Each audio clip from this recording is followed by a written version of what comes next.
أعوذ بالله من الشيطان الرجيم. بسم الله الرحمن الرحيم. يا أيها المزمل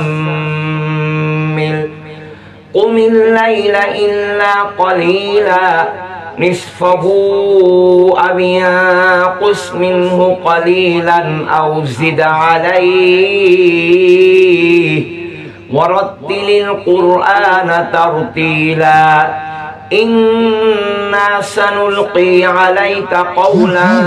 ثقيلا إن ناشئة الليل هي أشد وطئا وأقوم قيلا إن لك في النهار سبحا طويلا واذكر اسم ربك وتبتل إليه تبتيلا رب المشرق والمغرب لا إله إلا هو فاتخذه وكيلا واصبر على ما يقولون واهجرهم هجرا جميلا وذرني والمكذبين أولي النعمة ومهلهم قليلا إن لدينا أنكالا وجحيما وطعاما ذا غصة وعذابا أليما يوم ترجف الأرض والجبال وكانت الجبال كثيبا مهيلا إنا أرسلنا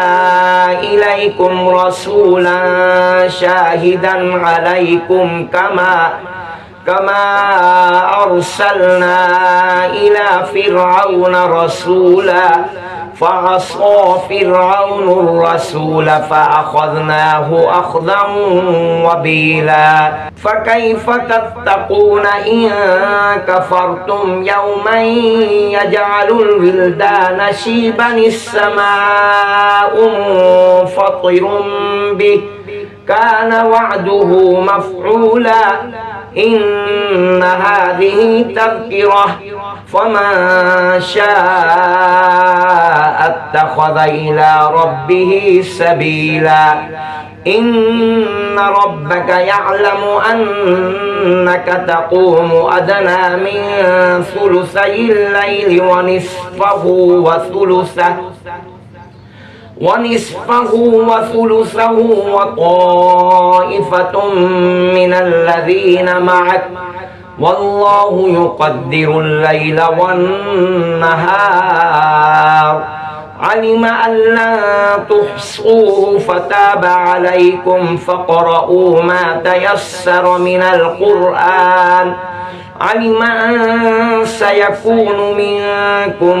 مرضى وآخرون يضربون في الأرض يبتغون من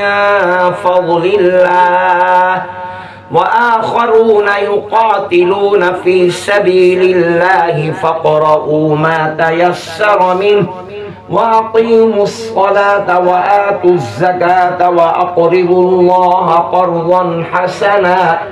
وما تقدموا لأنفسكم من خير تجدوه عند الله هو خيرا وأعظم أجرا واستغفروا الله إن الله غفور رحيم